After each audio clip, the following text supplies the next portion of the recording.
Imagine a world where all your needs are met. Endless food, perfect comfort, zero pain, and zero struggle. You can press a button and receive instant dopamine. By modern standards, this sounds like paradise. We spend our entire lives trying to engineer this exact state of existence. We try to hack our way to happiness, medicate away our anxiety, and distract ourselves from boredom. But if this tensionless state is the goal, why are rates of depression, addiction, and suicide skyrocketing in the most comfortable societies in history? Maybe it's because humans aren't built for comfort. Freud said we are driven by the will to pleasure. Adler said we are driven by the will to power. But there was one man who argued that we are driven by something far deeper, the will to meaning. And he didn't learn this in a classroom. He learned it in the closest thing to hell that humanity has ever created. In 1942, Viktor Frankl was a prominent psychiatrist in Vienna.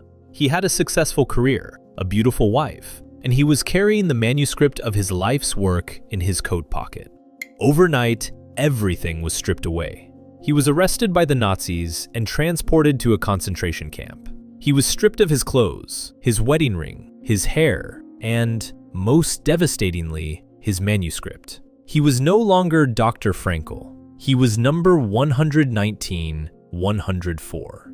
Most stories about the Holocaust focus on the physical horrors, the starvation, the beatings, the gas chambers. But Frankl's book, Man's Search for Meaning, is different. It is not just a memoir of survival. It is a psychological autopsy of the human soul under extreme pressure. Frankl observed that the prisoners went through 3 psychological stages. The first was shock, the delusion that this can't be happening, or I will be saved at the last minute. The second was apathy. This was the most dangerous phase. Apathy was a kind of emotional death. A prisoner would wake up one morning and refuse to get dressed. They would lay in their own filth. No amount of beating or yelling could move them. They would simply smoke their last cigarette and wait to die. They had lost their future, and therefore, their minds simply shut down the will to live. But Frankl noticed something curious. Not everyone succumbed to apathy. Some men, despite being starved skeletons, would walk through the huts comforting others,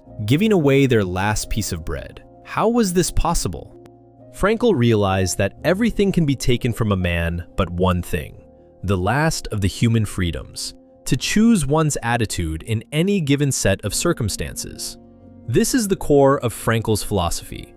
Between stimulus, what happens to you, and response, what you do, there is a space. In that space lies our power and our freedom. Most prisoners allowed that space to collapse. They let the camp define them. They became animals. But a few held that space open. They decided that even if their bodies were enslaved, their minds remained free. They realized that suffering, in and of itself, is meaningless, but the way we respond to suffering gives it meaning. Frankl survived by anchoring himself to a future. He called this logotherapy, healing through meaning. When he was marching in the freezing snow, with no shoes, coughing up blood, he didn't focus on the pain. He forced his mind to project into the future. He visualized himself standing in a warm, bright lecture hall, years later, teaching students about the psychology of the concentration camps. By objectifying his suffering, by turning it into a lesson for the future, he detached himself from the agony of the present. He realized a profound truth, quoting Nietzsche, "He who has a why to live for can bear almost any how." The prisoners who died first were often the ones who said, "I have nothing more to expect from life." Frankl realized that we have to turn this question upside down. It doesn't matter what you expect from life. What matters is what life expects from you. Life is asking you a question every single hour, and you answer that question not with words, but with action. Sometimes life expects you to create something. Sometimes life expects you to love someone.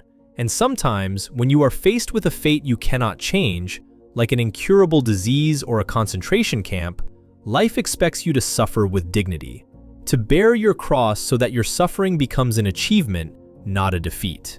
After the war, Frankl returned to his home in Vienna.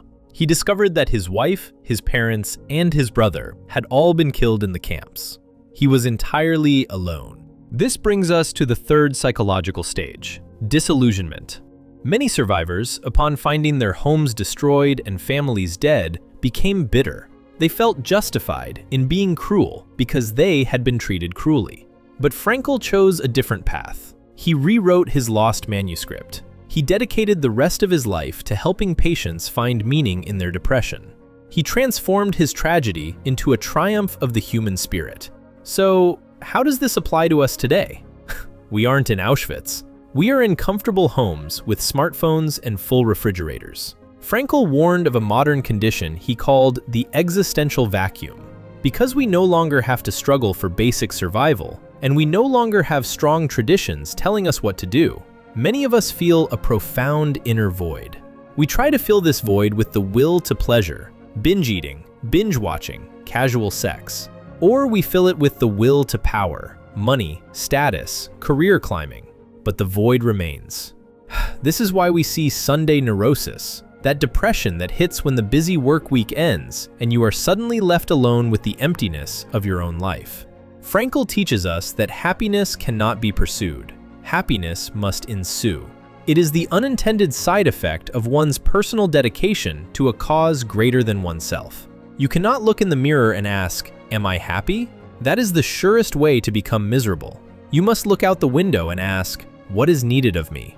Meaning is not something you find like a treasure chest in the desert. Meaning is something you forge through responsibility. To the person stuck in a dead-end job, your meaning might be to support your family, or to treat your coworkers with kindness in a toxic environment. To the person suffering from depression, your meaning might be the battle itself, the bravery of getting out of bed when every molecule in your body tells you not to. Suffering ceases to be suffering at the moment it finds a meaning. We are living in a time of victimhood.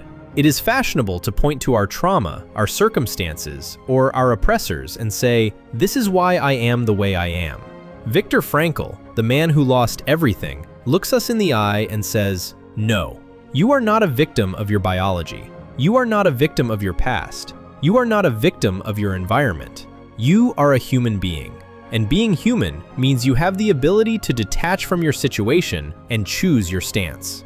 As Frankl wrote, "The world is in a bad state, but everything will become still worse unless each of us does his best." So I will leave you with this question. Not, what do you want from life, but rather, what is life asking of you right now? Somewhere, a task is waiting for you. Somewhere, a person is waiting for you. Stop asking why you are suffering and start asking who you are suffering for. This story is a reminder that the light inside you is stronger than the darkness around you, if you choose to turn it on.